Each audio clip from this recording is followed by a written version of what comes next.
So anyway, I'm gonna edit the first part of this video out so we get started now. All right, so Shalom, I'm Dr. Yasapa from Zion Law School. Welcome. We're going to discuss another papal bull. This is something that a papal bull that I'm not aware of. It's my first time seeing it. And I read one paragraph of it and it was very interesting. So this is going to be spontaneous. I don't know what's in this papal bull, but when you see it and you see the title, you'll understand why we are exploring it, okay? So I have with me now Judea, Candace, and Linda. So, Judea, are you ready to get started? Yes, I am. Okay, so let's do it like we did last time. I'm gonna turn my camera off so I can focus, and I'm gonna share the screen now, okay? So here we are. Let's keep going. We're on the website, the same website before. This is Papal Encyclicals Online, your guide to online papal and other official documents of the Catholic Church. Okay, so this papal bull, is Sublimus Die. What is this? What does this mean in English? Let's check that out first. What is this Latin meaning in English? Let's see. Okay, so it says the sublime capital God, erroneously cited as Sublimus Die or Day, and occasionally as sic dilexic, is a papal bull promulgated by Pope Paul III. All right, so now we know what that is. Okay, so Sublimus Dei or Die, on the enslavement and evangelization of Indians. Okay, this was led by Pope Paul III in the year 1537. Pope Paul III, the topic is the enslavement and evangelization of Indians to all faithful Christians. Okay, to all faithful Christians to whom this writing may come, health in the Christ, our capital Lord, and the apostolic benediction. Okay, so I guess I'll read the first paragraph. So anybody feel free to enter the live broadcast. If you want to come in, you can comment, you can participate, share in the reading, anything you want. This is an open forum. So for everyone who's already here, if you have a question or comment, just say it even while I'm reading. You'll notice that the reading of this can be kind of complicated. So if you have a question or comment, go ahead and say it, and we can just do it very spontaneously and make it enjoyable. Okay, so here we go with the first paragraph. The sublime, capital God, so loved the human race that he created man in such wise that he might participate not only in the good that other creatures enjoy, but endowed him with capacity to attain to the inaccessible and invisible supreme good and behold it face to face. And since man, according to the testimony of the sacred scriptures, has been created to enjoy eternal life and happiness, which none may obtain save through faith in our capital LORDJC. Okay. It is necessary that he should possess the nature and faculties enabling him to receive that faith, and that whoever is thus endowed should be capable of receiving that same faith. Nor is it credible that anyone should possess so little understanding as to desire the faith and yet be destitute of the most necessary faculty to enable him to receive it. Hence the Christ, who is the truth itself, that has never failed and can never fail, said to the preachers of the faith whom he chose for that office, go ye and teach all nations. He said all, without exception, for all are capable of receiving the doctrines of the faith. Anybody have any comments they want to make about this first paragraph?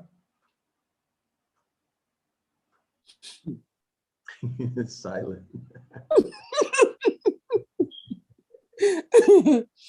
Well, I find this very interesting that they said, so their deity so loved the human race. So who are they including in the human race? When we think about Genesis chapter 1 and chapter 2, those are two different creation stories. And remember, for those of you who watched the Genesis chapter 1 video, that is a different creature. That is a created creature, okay? And not by the Most High. A genetically engineered creature, as distinct from what the man and the woman who were created in chapter 2 of Genesis, okay? So they are different. So in chapter 1, the created creature, or the genetically engineered hybrid creature, was told to have domination and subdue all flesh on the earth. If y'all remember that, right? Somewhere around Genesis chapter 1, 23 through 27, one of those verses around there. Have dominion, have superiority, put them in subjection, right, over all flesh on the earth. So it stands to reason that all, of course, is the whole, right? All is the whole. For example, there is no such thing as a portion missing if you're talking about the all, right? It's all flesh. So this is why in Genesis chapter 1, they discuss cattle, which in later years was referred to as chattel, right? So when it refers to the created man and woman in Genesis chapter 2, the forced labor position or situation that the created creature in chapter 1 put us in. In other words, you have the hybrids in chapter 1, and then you have the autochthonous people, or the people who were made from the soil by the Most High in chapter 2. They put us in forced servitude, right? So now, we have a situation where in chapter 1, the Elohim, if you will, right? That's what the deity is called. Had given that created creature orders to have all flesh in subjection, have supremacy over it, right? Subdue it, have mastery over it. Okay. So what is the human race being referred to here, right? For example, if this deity loved us so much, would he put us in the situation we're in, right, as an expression of love? Or are they acknowledging that they see us as being chattel or cattle, right? Everybody see what I'm trying to say? Yes. Linda? Yes. Okay. So let me just run through this again. He created man in such wise that he might participate. See, which creation story? Genesis chapter 1 or Genesis chapter 2? Or are they saying both, right? I think this is only referring to one. He created man in such wise that he might participate not only in the good that other creatures enjoy, but endow him with capacity to attain inaccessible and invisible supreme good, and behold it face to face. Y'all see what I'm trying to say here? Yes. It's really hard to distinguish which one, because you have them interchanging human race and then man, which is what the Most High created, was man. So it's hard to distinguish which one they're actually referring to, unless you do the etymology and stuff that on God, which would give you a distinction. So now within the contents, we have to determine exactly which one they're referring to. Okay, thank you. And notice this next sentence. Well, the next part of the sentence, rather. And since man, according to the testimony of the sacred scriptures, has been created to enjoy eternal life and happiness.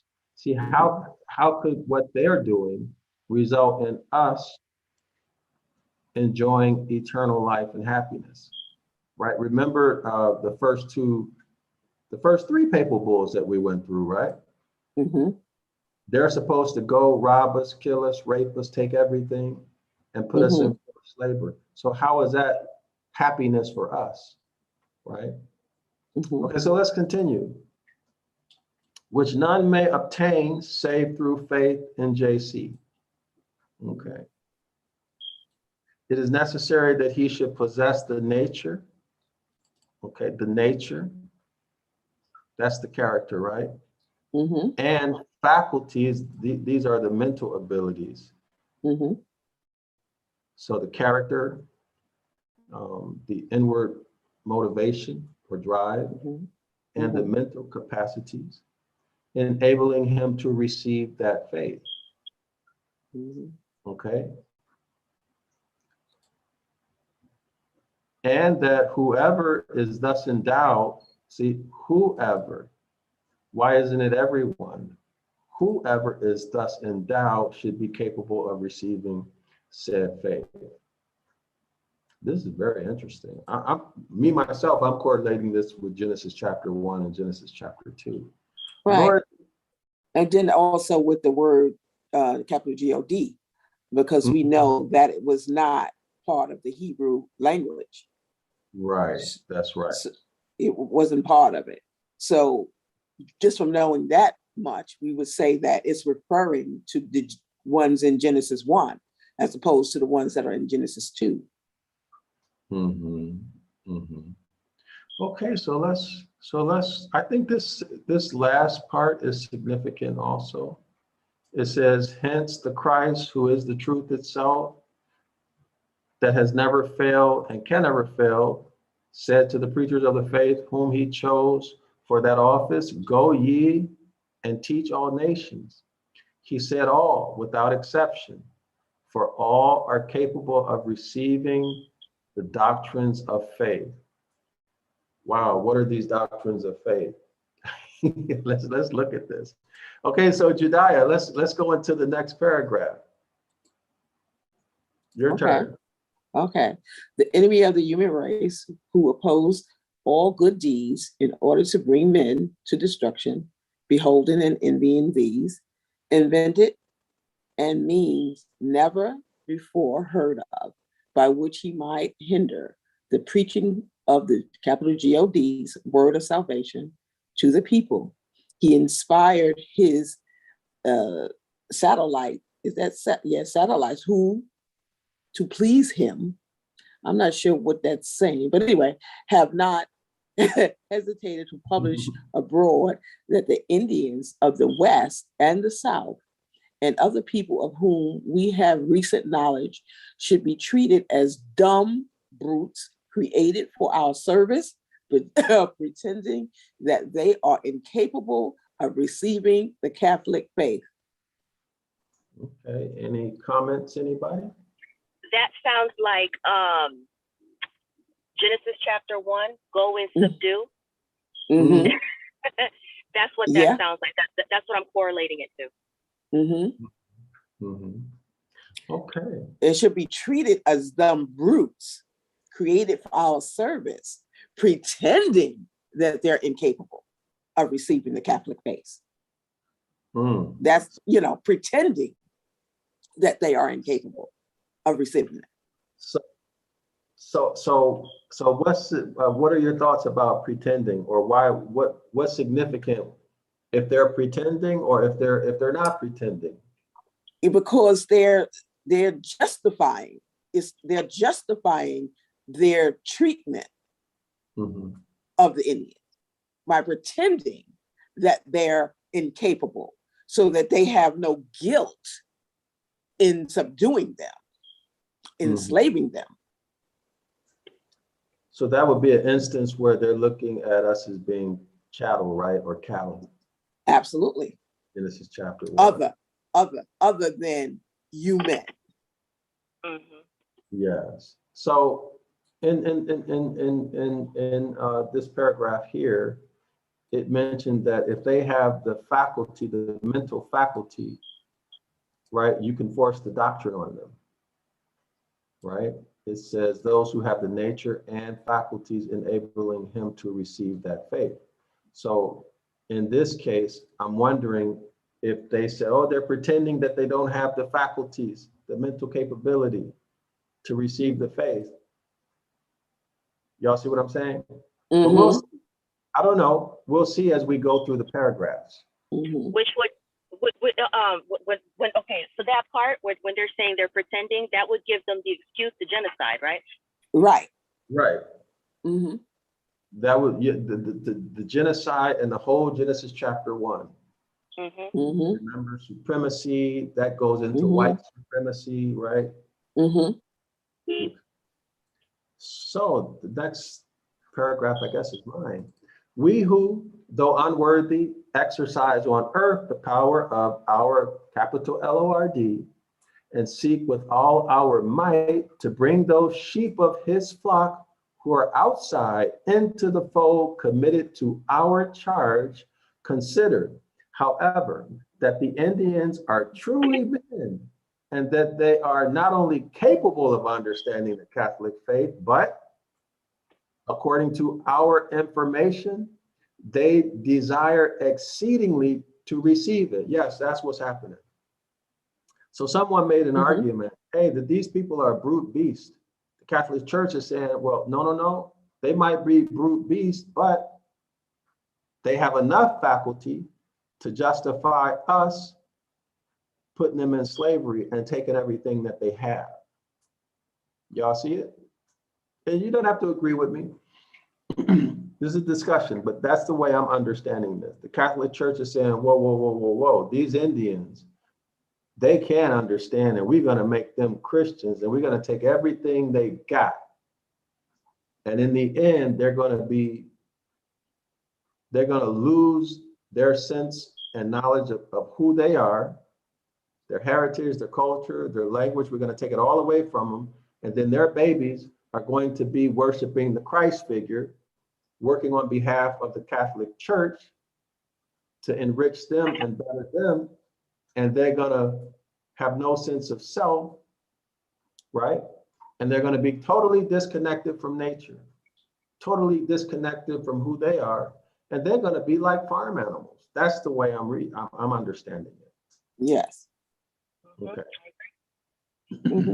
So in other words, the Christianity, including Islam, which is only a section of Christianity, it originated as a section of or a branch of Christianity.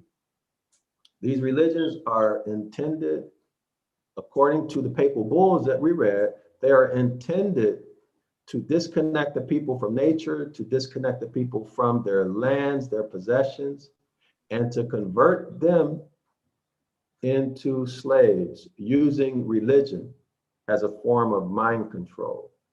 So those people in the audience, if you don't understand what I'm talking about, or if this makes you feel uncomfortable, go back and watch the previous videos that I've done on these papal bulls, and then you'll have a very good understanding of what this papal bull is talking about and what we're talking about now.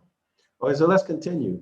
Desiring to provide ample remedy for these evils, we define and declare by these our letters and by any translation thereof, signed by any notary public, and sealed with the seal of any ecclesiastical dignitary, to which the same credit shall be given as to the originals, that notwithstanding, whatever may have been or may be said to the contrary, the said Indians and all other people who may later be discovered by Christians are by no means to be deprived of their liberty or possessions or of their property. Oh, maybe I'm wrong.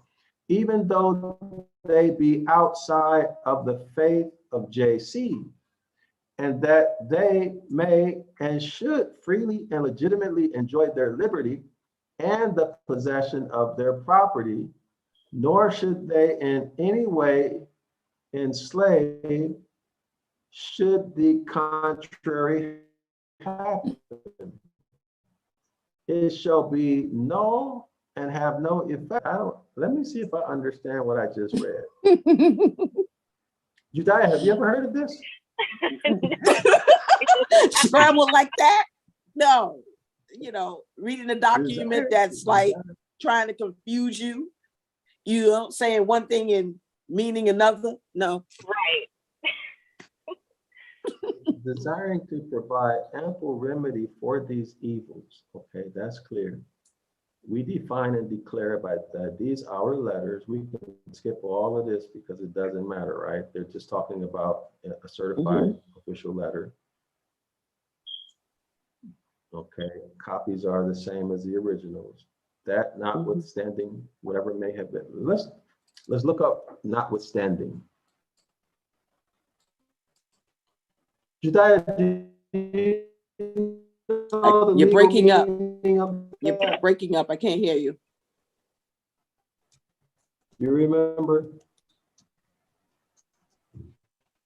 Let's see. Okay.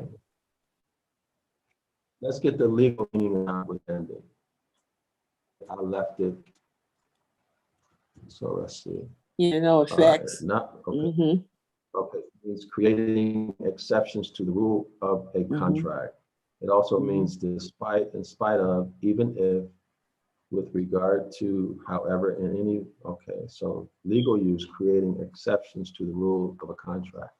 Okay, so creating exception to the rules of this contract, whatever may have been or may be said to the contrary, the said Indians and all other people who may later be discovered by Christians are by no means to be deprived of their liberty or possessions of their property, even though they be outside of the faith of Jesus Christ.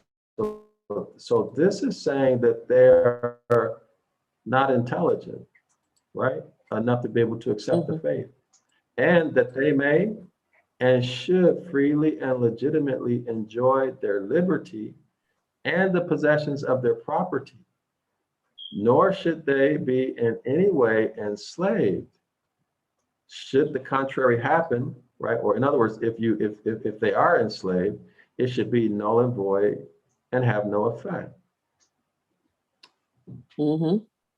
I wonder what paper, so that must be, there has to be another papal bull reversing this. But I'm searching all papal bulls. I'm searching them all, and I'll find it. Because they called us Indians. Or you know what, maybe that's what it is. But of course we're not Indians. Who is the apostolic?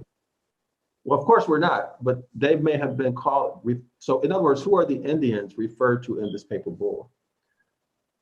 Those are the Aboriginal indigenous people of this land, which are the Moors, because this was the Moorish dominion. Right, but who are these Indians specifically?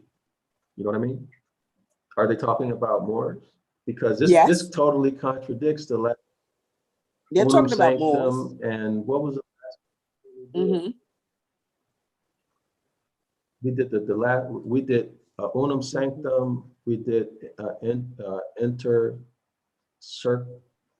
intercertor.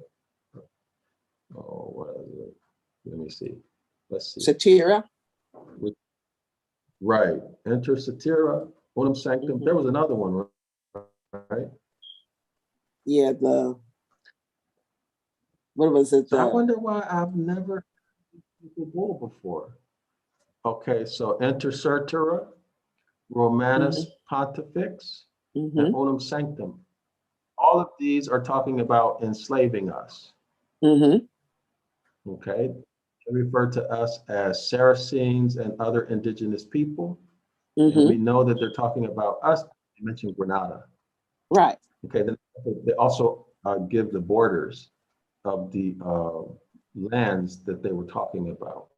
That was in the Inter-Certaria rather. Okay, so now let's go back here. So who are these Indians? That's what we have to find out. So let's read this next paragraph. See, first of all, that word is a misnomer, because in order for you to be in India, you would have to be in India. And this is not India. Okay, so let's look at a map. Well, no. It wouldn't matter where India is, right? Because we know what territory we're dealing with. This is crazy. What year is this? 1537.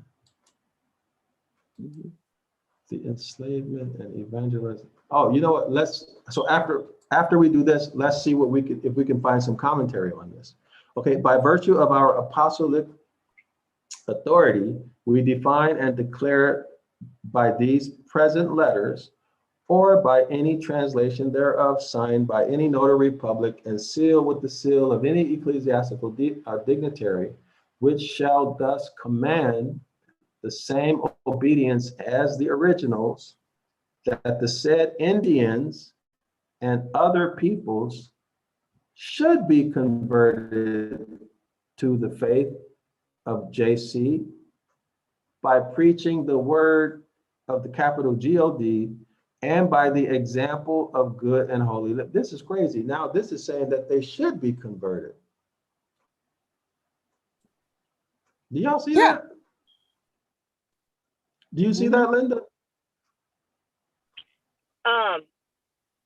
I see confusion. I see confusion and contradiction. Exactly. How they operate. Yes. So let's see if we can find some commentary, okay?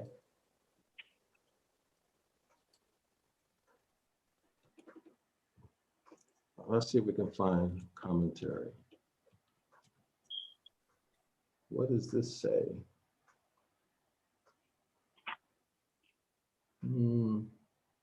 Indian country today. Let's see what they have to say. See how are they explaining this. Okay, so this is from IndianCountryToday.com website. The article is on Papal Bull Sublimus Deus.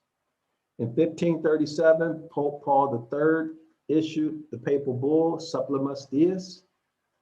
The Pope did so after being particularly influenced by a priest named Antonio Montesinos, who traveled to Rome from the island of Hispaniola. Isn't that Haiti? Oh, wow, it is. Interesting. Yes. Okay. Yes. To argue against the horrific treatment of the Indian. Well, there you go. That makes sense. So Montesinos did so on behalf of his particular priest, a group of priests from the Dominican order in Hispaniola, which is Haiti. The Catholic Church has been saying for quite a few years now that the document Sublimus Deus served to correct a number of papal documents of subjugation and colonization that were issued by Pope Alexander IV in 1493. Well, we all know that that's not true, because you see these documents being used by European kings, right, during the Middle Ages, and then by the US government with its Manifest Destiny doctrine, all based here. And then in the early 1900s, we see the secret treaty of Verona. Okay, we see the secret treaty of Verona, which outlines the relationship. It basically summarizes the relationship between the Pope and the kings, okay, and the role of the Pope and the role of the kings. Is that correct, Judah? Yes. Yeah. Okay. All right. So let's continue. So now this is very interesting, right? Mm-hmm. And look how they try to wipe their face clean. Yeah. Oh, a narcissist. The church is taking this position because the papal document Sublimus Deus said that the Indians are to be regarded as truly human. Evidently, they were not regarded as human before that, so we were right. The document Sublimus Deus also said that, I wish people would read this. The Catholic Church, and remember in the last papal bull, what is it you got? Katera. Inter Cetera Katera. talked about all of Christendom. All is the whole of Christendom. All faiths, all organizations that profess Christianity.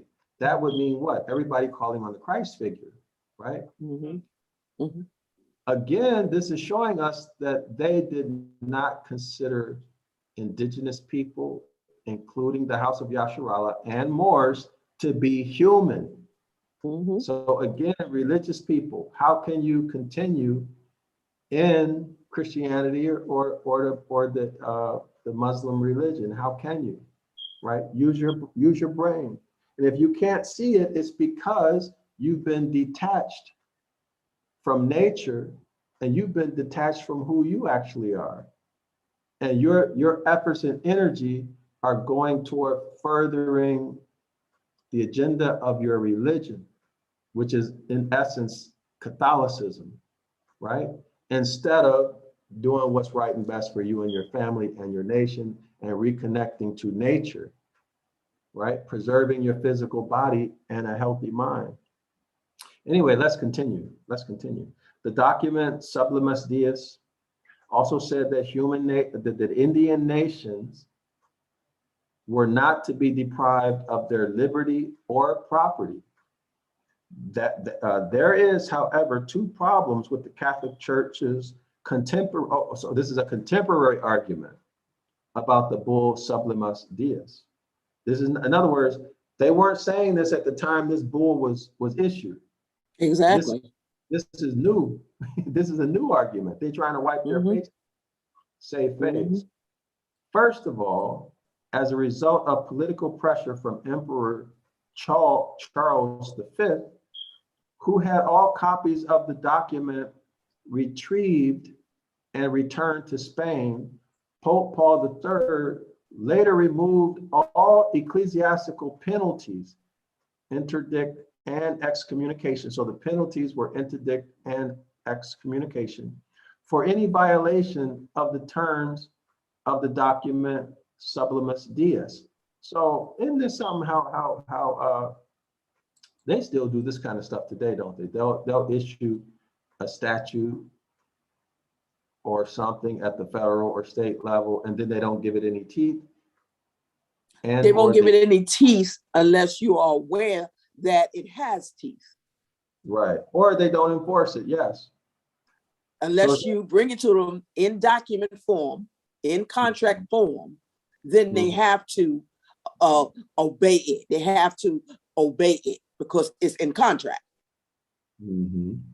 So, but most people don't even know that they have documents out there that protects them, but only if they know it. Because if you go and you look at international law, they'll tell you, yeah, we will like uphold it if it's brought to us. We're not going to self-execute.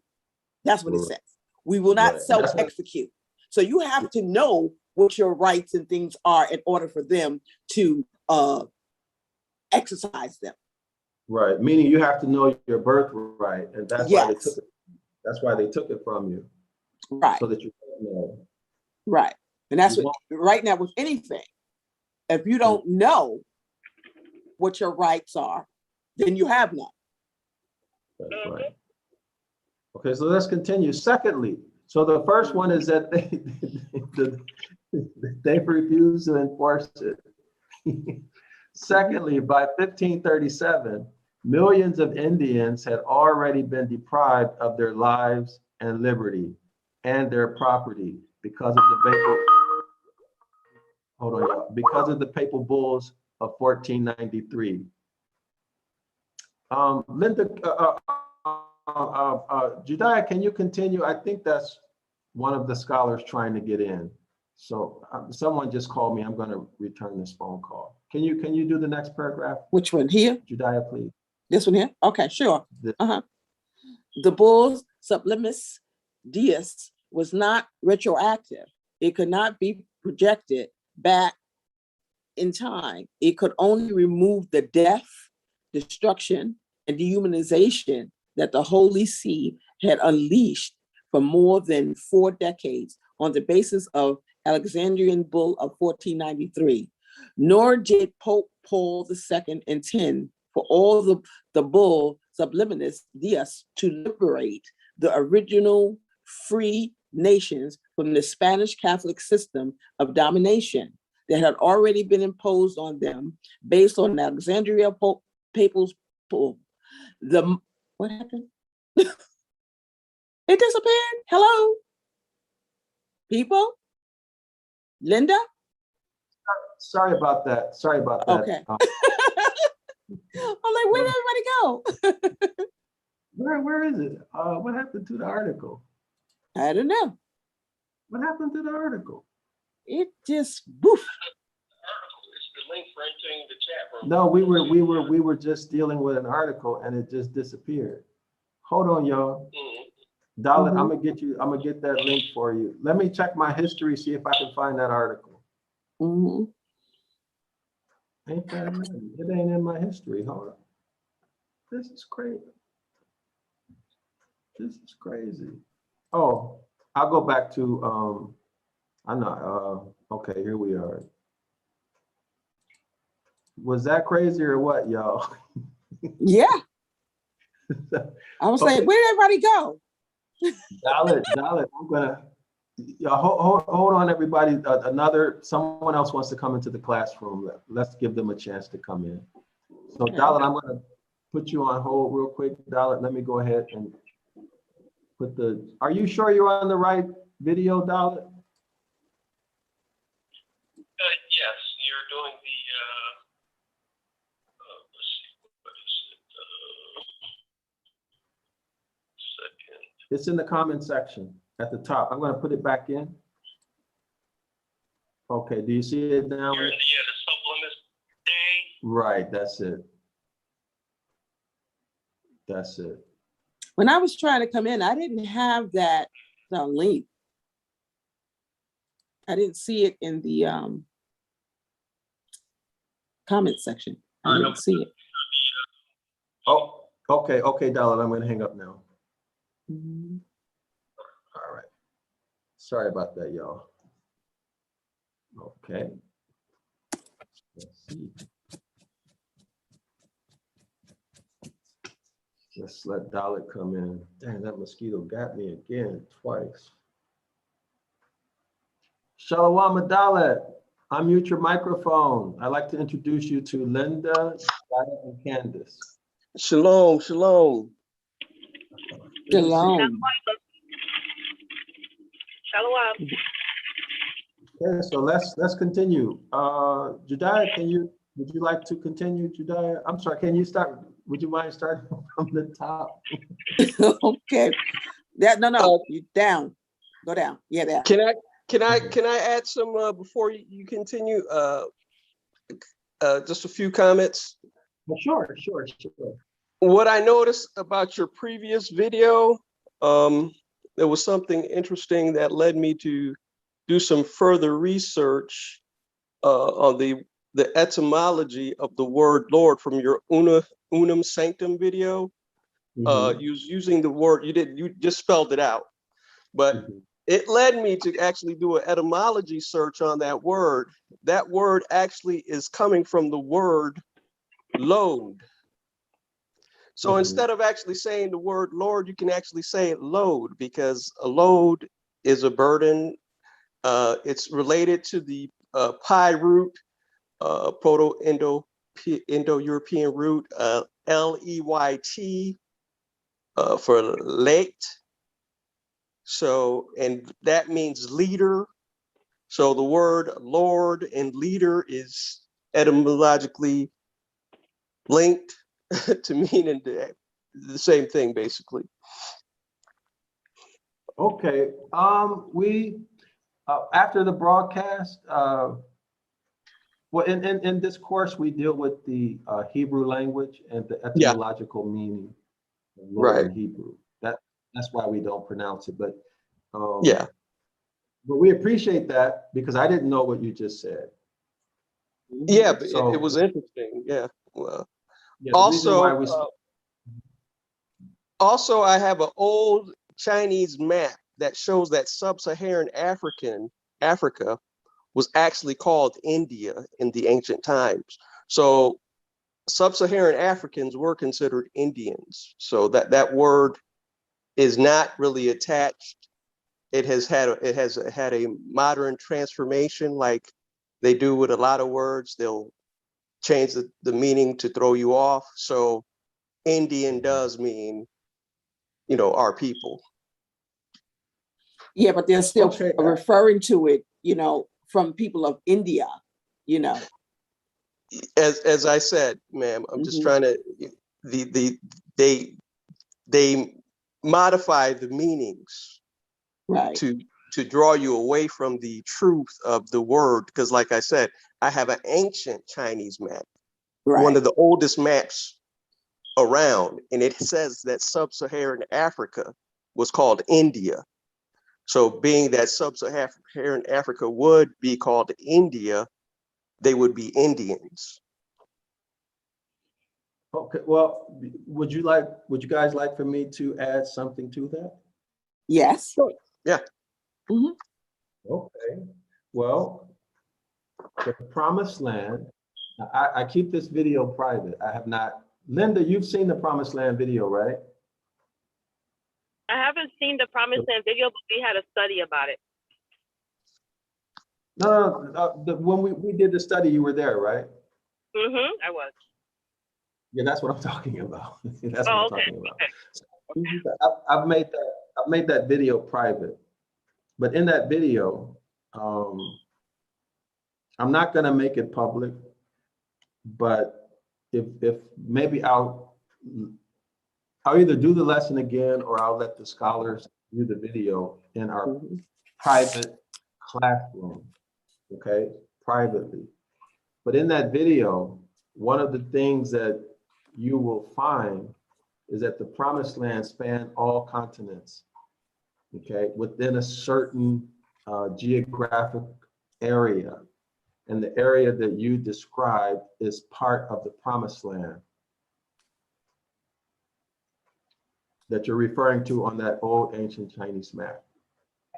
Okay, so we would have been called at that time Moors by European because we were richly melanated, right? And by that time we were kicked out of our own land.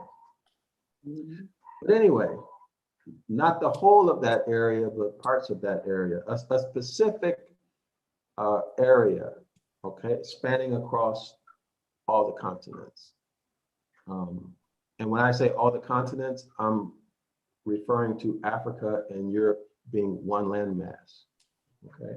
Right. Because it is that's something that I see that is an error as well, because the whole, us in modern days, we attribute the name Africa to being the whole continent. That's not correct, because you had pockets of different people living in areas. They named it after their ancestors. So the whole continent, it's over 11 million square miles. It was not known as Africa. You had, on an ancient map, I show there was an area that was near Eritrea that was called Africa. There was an area near the Nigeria that was called Africa. There was also an area near Cameroon, not Cameroon, but Mauritania that was called Africa. So you had pockets of areas that were called Africa. Then you had a portion that was called Libya. You had a portion that was called Kush, Ethiopia. So, you know, it's a misnomer for us to always try to attach that name to the whole. But that's not, Dalit, that's not actually what I'm doing. I'm referring to the landmass itself, Yeah. whether you call it Al-Kiban or whatever. But the physical landmass, distinct from whatever name during whatever period of time that landmass Right. is called. The Right, physical landmass itself, okay, we can call it, let's say Al-Kiban, Yeah. or we can say all of those names, whatever. Let's put all of those names in a basket, okay? Mhm. And we'll use that entire landmass, including Europe, is one continent. There is no such thing as a European continent, not by definition. Mhm. Absolutely. But check it out. You can check it out. Oh, on your definitely. own. I'm not in disagreement with what you're saying. I'm just adding to the laity who may not be aware that the whole continent was not called Africa. It never really had that one particular definition in the ancient times to mean the Absolutely. whole landmass. Absolutely. Okay, so let's continue with this. Now, you know, actually, I'm having fun with this paper bull now. Before I was. Okay, so Judaiah, do you want to go ahead with this paragraph, please? Okay, the bull Sublimus, yes, was not retroactive. It could not be projected back in time. It could not remove the death, destruction, and dehumanization that the Holy See had unleashed for more than 4 decades on the basis of Alexandric Bull of 1493. Nor did Pope Paul II intend for the bull Sublimus Deus to liberate the original free nations from the Spanish Catholic system of domination that had already been imposed on them based on Alexandria papal bull. The most that the Indians could hope for as a result of the bull Sublimus Deus was to be free under or beneath the Spanish crown domination. Oh, wow. Any comments? Observations? Linda, what do you think, since this is your homeland? Okay, I guess Linda's busy. Linda's busy. So this is very interesting, isn't it? How they're trying to wipe their face clean after they've done the damage. You know what it reminds me of? They tell us we should just accept things as they are, right? Mm-hmm. Slavery happened a long time ago. Mm-hmm.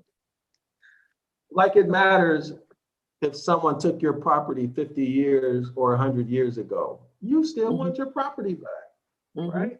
And you still taking my property.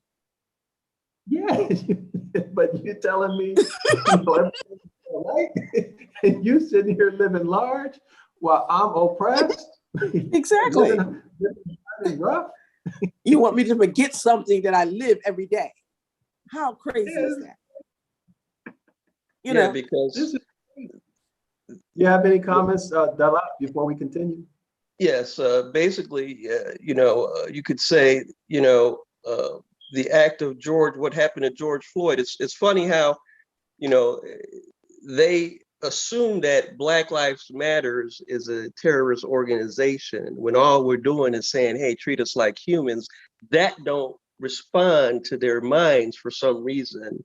And actually, the act of what they did to George Floyd was an act of actually enslavement, because you stopped somebody's free movement. That's right. And you pressed upon your own will upon them. So there's thousands of children in this country that gets kidnapped and enslaved still. So for us to say that slavery does not happen anymore is ridiculous. So now remember, in the papal bulls, they're asserting that the indigenous people are not human. Where we saw that somewhere here, didn't we? Didn't we see something in Yes, we Yeah. did. We read something. Yeah. We read something here about them seeing us as not being human. Okay. You know? So in their eyes, we're not. So I guess that goes to your statement, which is something I think our people need to accept. These people don't see us as being human, no matter how much they say it to your face. You know, like a wise person once said, I can't, how did it go? It says something like, I can't hear anything you're saying because your actions are blinding me. Or have you ever heard some saying like that? No, but it makes total sense. Yes, I'll So it's still what a use it. Mhm. Yeah, it's what a person does, not what they say. Absolutely. So they're killing us in the street, jailing us, you know, poisoning food and water. They don't see us as being human. You know, that's hard for some people, I guess, to get their head around. But in my opinion, it's because the religion has messed their mind up, and they need to break free from the religion so that they can begin to reconnect with nature, natural law, and begin to act on their own behalf in their own best interests, right? And in the best Absolutely. interests of their families and Mhm. instead of these religions. Yeah, But the because That's all I have to say about that. But the psychotic Okay. part of it all is that everything you do to us, you eventually are doing to your own people as well, which is the psychosis of it. That's mind-boggling. see, Delilah, that's the thing. They began with themselves. And then once they all came to agreement, they couldn't do it to themselves no more. Then they turned on us and inflicted that type of, because they was killing up each other over in Europe like it was New York sport. But then once they came together and considered themselves to be, you know, white, they said, well, no, we can't do this no more. See, but they're so aggressive, they needed a target. They have to act out that type of aggression. So it was then turned on us. Yeah, but I'm specifically speaking about like the poisoning of like you'll see a lot of the places where they do this fracking at is areas where they live at, and they're getting poisoned just like what they did with Flint, Michigan, and the lead in the pipes. So I'm saying they do stuff to themselves as well, which is serious psychotic. They're psychotic, you know. Now that's profit. They don't let anything get in the way of profit. If they have to kill you off for profit, then that's what they're going to do. Right, because remember what's driving this, these are the elites, the king, princes, you know, and their families, the heirs. Everybody else are just toy soldiers, pawns. You know, yeah, but that's what I'm expensive. saying. They eventually get caught in the crossfire as well, though. So they're not even really protecting themselves either. Because the ones who are doing it, they don't feel that they're going to live forever, has them and so they don't care. Okay, so Delight, would you like to read the next paragraph, please? Go ahead, Linda. No, I was just saying the 1% hybrids. That's what we're discussing. Yes. Yeah, the elites. Yes. Yeah. Okay, so Delight, would you like to read this paragraph? Oh, I don't have my glasses right now. You don't have your glasses, okay. Okay, you sound like me. I need my glasses when I read. Okay, so the history, let me move this down so I can see it. So here we are. The history of political reality in the 15th and later centuries reveals that the Catholic Church never intended for the bull Sublimus Deus to remove Spain's claim of sovereignty and dominion, its claim right of domination from the original free nations. Pope Paul III and the Holy See remained remained protective of Spain's claim to political sovereignty or domination over the original nations. In fact, Pope Alexander VI had specified in his document Inter Cetera, Papal Bull of May 4th, 1493, that the Christian Empire's system of domination was to hold the barbar nations, that is, original free nations. Isn't that something? Mm-hmm. Isn't that something? That they're right here, I don't even think they probably knew this, but they're right here speaking about Moors and other indigenous people. Yes. Some people will argue who these barbarous nations are. Mm-hmm. Okay, so was to hold the barbar nations in subjection and domination forever and in perpetuity. Linda, what does it sound like? In this Genesis chapter 1? Yep, that's right. This is Genesis chapter 1. Yes. And the centuries-long effectiveness of Pope Alexander's the sixth authorization is demonstrated by the fact that the claim of a right of domination imposed in the past continues to be imposed on our nations, the peoples, in the present by state governments, still in effect. Still in effect. Absolutely. But anyway, we can really see their character, can't we? They made this papal bull no intention to hold true to it whatsoever. None whatsoever. Y'all want to keep reading through this or y'all want to stop? We got it. I think we got the gist of it. How about we read maybe one or two more paragraphs? Because now it's getting into modern time. Do you want me to read it, Jediah, or do you want to read this next paragraph? You go ahead and read it.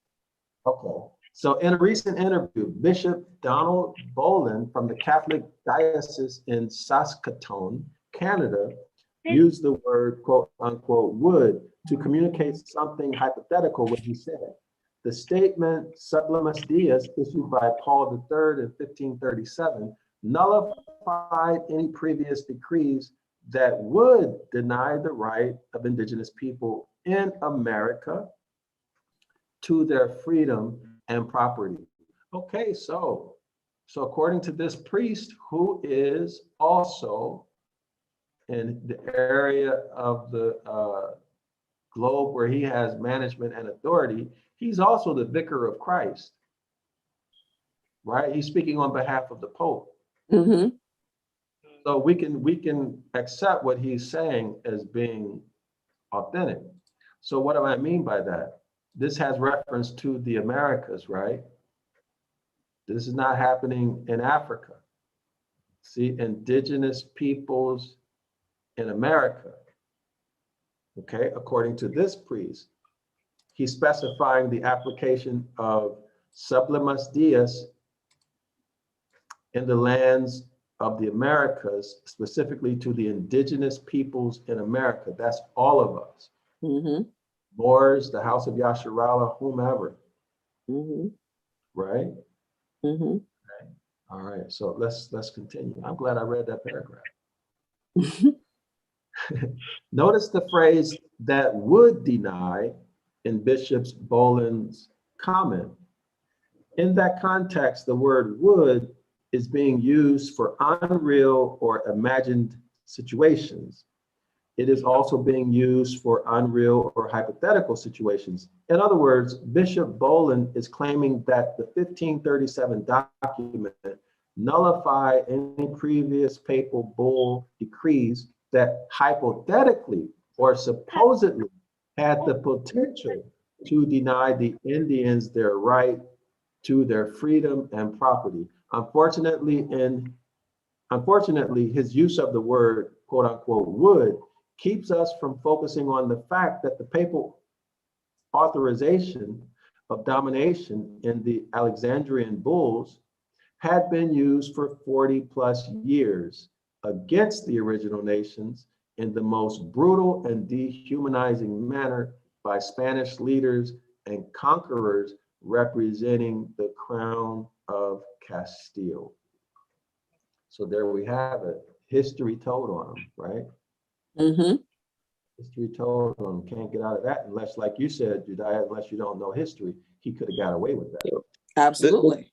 The craziness of this all is I just found a document that in 1841, the Supreme Court had already ruled that slavery in this country was illegal.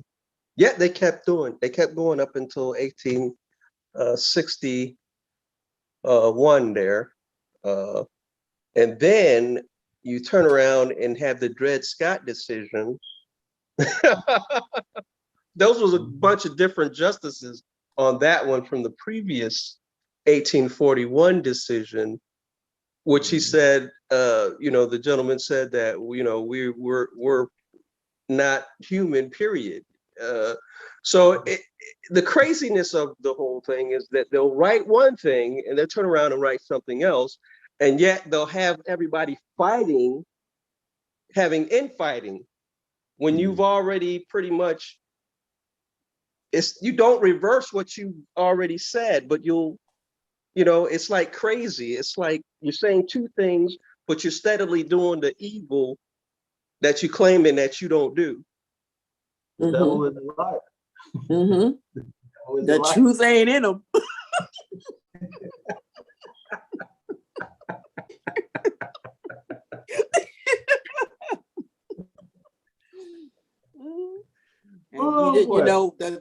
The Indians told them they speak with forked tongue.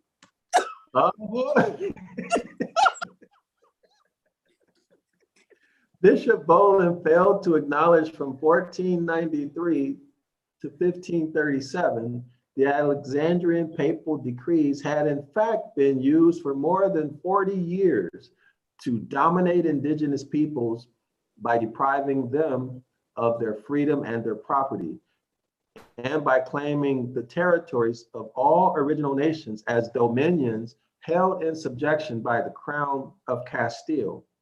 If Bishop Bolin had acknowledged this, he would have thereby acknowledged that by the year 1537, a fact situation of domination had already been created on the basis of the Alexandrian papal decrees.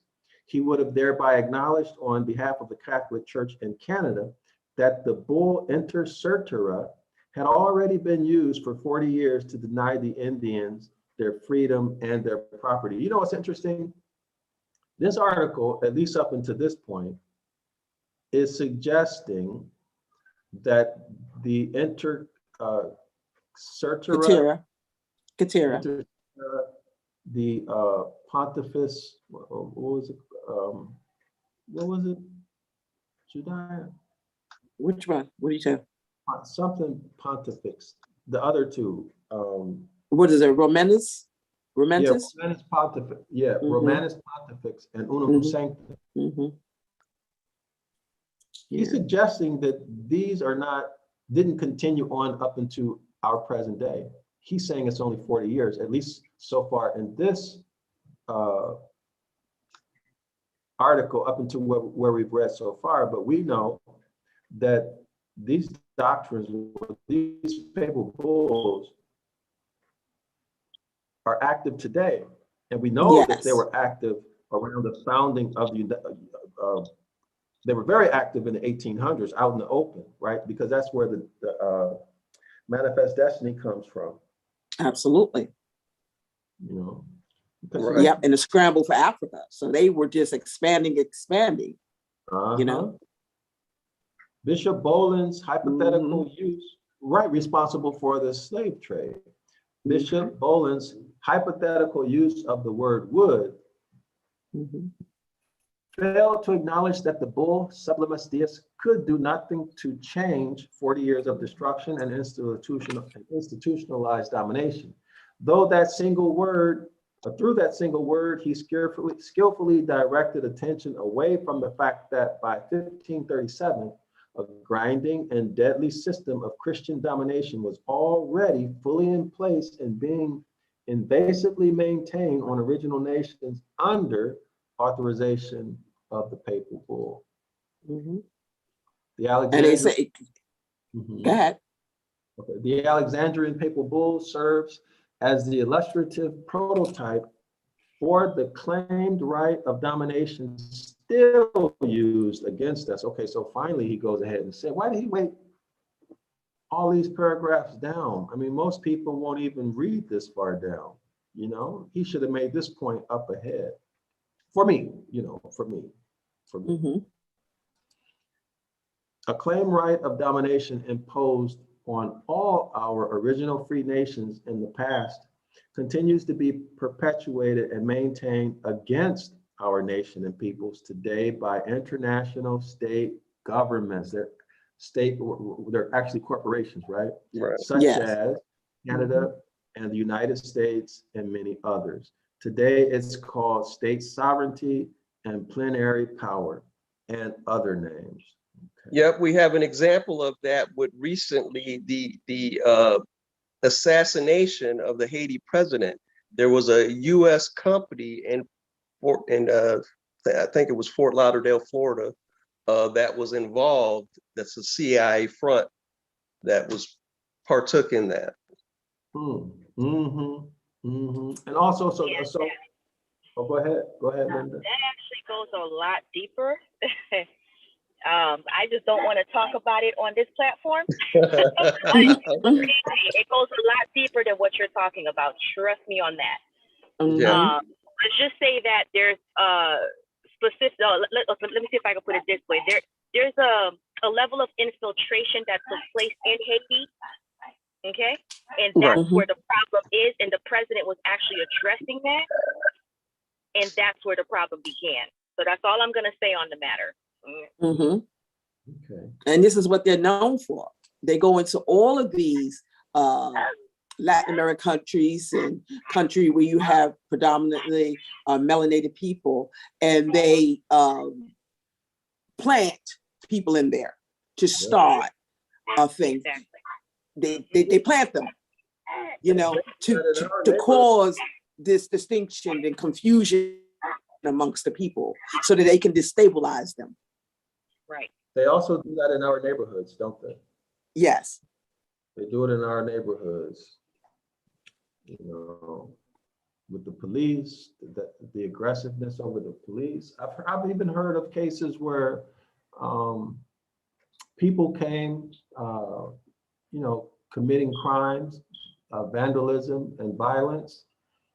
People got caught and turns on, they were white people wearing a mask, looking like a black person. The mask was the face of a black person, but when they got caught, the mask off, they're white. By means of his ceremonial revocation of those terrible documents and others preceding them, such as Dum Diversis and Romanus Pontifex, Pope Francis will undercut the very basis of the arguments of domination now being used against us. Okay, so let's see. I think this is the last paragraph. Stephen Newcomb, who's a Shawnee and Lenape, is co-founder and co-director of the Indigenous Law Institute and author of Pagans in the Promised Land. I have that book. Really good. Oh, really? Yeah. I would love to get that. Decoding the Doctrine of Christian Discovery. Okay, Fulcrum 2008. Okay. So he is the producer of the documentary movie, The Doctrine of Discovery. Oh yeah, I want to watch that. I'm gonna see if I can get this.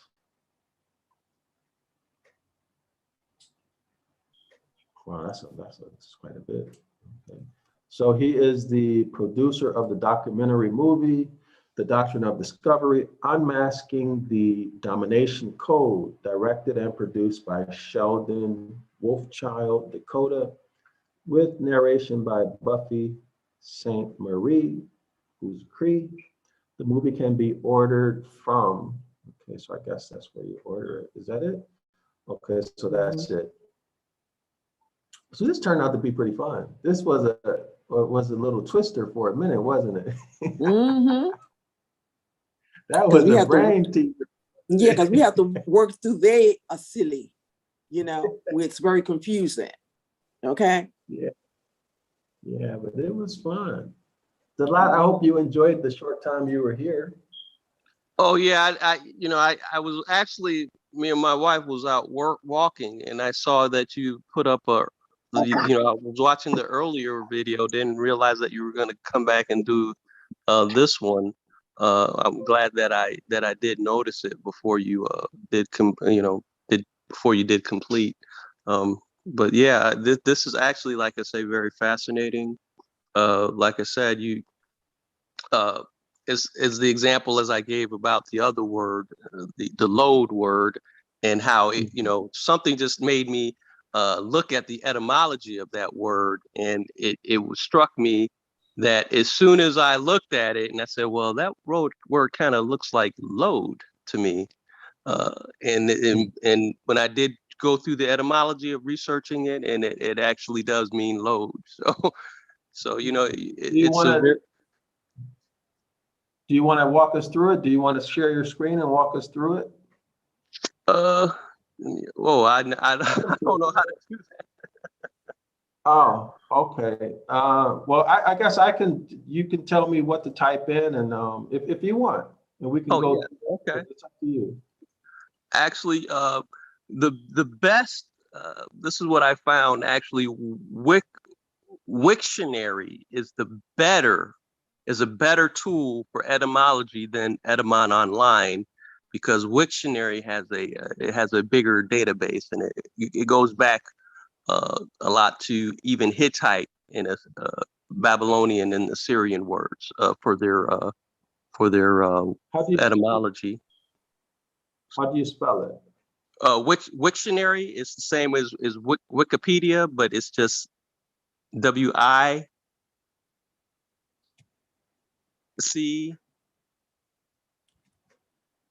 What is it? WIC. Wiktionary? Wiktionary, yeah. WIC. WIK. TIONARY. Wiktionary. WIK. WIK, yeah. Okay. This one?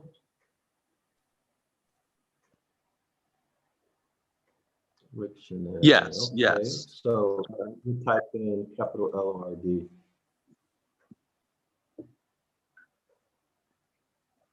Okay, so etymology is what you want? You want to take us through it? Yeah. Can you see it, or do I need to release it? Give me 1 second to get there here. Is that big enough, or you need more? That's big enough, yeah. Now, Okay.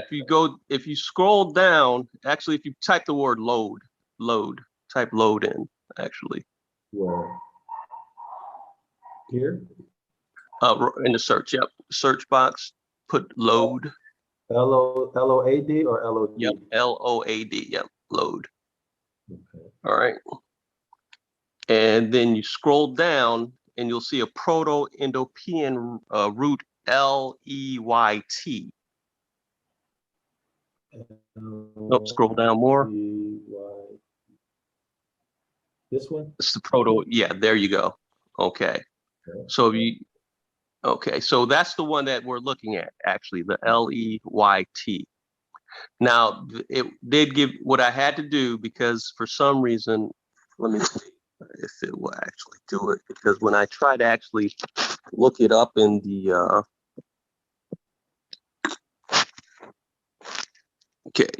okay, what you have to do is actually type in now back into the search engine LEYT, because you see they haven't read it out, they haven't connected the meaning. So okay, now we have load there. Now remember, that's load, and it took us to a Proto-Indo-European root of LEYT. And if you scroll down, you'll see where that meaning at the second noun, it means lead or leader.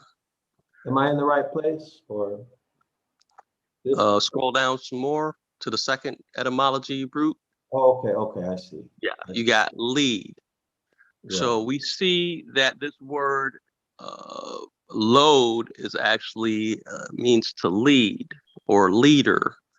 Okay, which will take us back to what basically the Lord is. If you're following the kings and queens and lords, he's a leader. Mhm. And then you go back to looking at, okay, would you you're a vassal and you give your word to follow this individual. Sometimes he'll have you do things that are, unscrupulous to your values. So that can become a burden if you're Mhm. following somebody that you don't really agree with all the time. So here we go with what load means, burden as well. So here's somebody you can follow can be a burden to follow. So we just can Mhm. see how this word, through time, they add on definitions that, wouldn't have really applied, because we have to realize that all people, all ancient people would have always used words to, describe something that they did. So they didn't have a lot of the colorful adjectives that we add now. So, it's direct and it's going to apply to a certain meaning, and that they didn't have all these extra fancy meanings applied. So we can see how you can actually use the word load instead of the word Lord, actually. Okay, okay, very good. I appreciate that. I appreciate But that. that's a very good etymology tool. I use this one primarily, even though I have books and stuff. But this is the one that I use because it's readily available, and like I said, it's more exhaustive than etymology online is. So it's very, very useful tool. So hopefully everybody would use that one, because it is I do, like I said, I do use it a lot. Okay, yeah, this is my first time ever seeing it. Actually, I've never tried it before. Oh, well, you'll enjoy it. It's very exhaustive, like I said, and it gives you a lot of, like I said, it'll go into Hittite, it'll go into some Assyrian words, roots and stuff. So it's pretty good, pretty good. Okay, excellent. Let me let me go ahead and end the live stream, guys. Give me one moment. So, okay, I want to say thank you for watching the video. If you have any questions, come to our Saturday morning class at 9 a.m. Eastern Standard Time. You can come in 2 free classes. You can observe 2 free classes. You don't have to pay anything. You don't have to buy anything. But what you do have to do is participate. You have to participate. Also, check out our new self-study, self-paced online Hebrew course, biblical Hebrew course, Ibaryath. You can learn at home. Okay, you can learn at home. It's only $1 for 24 hours. There's 113 lessons. It is an amazing course. Don't take my word for it. Go to zionlawschool.org.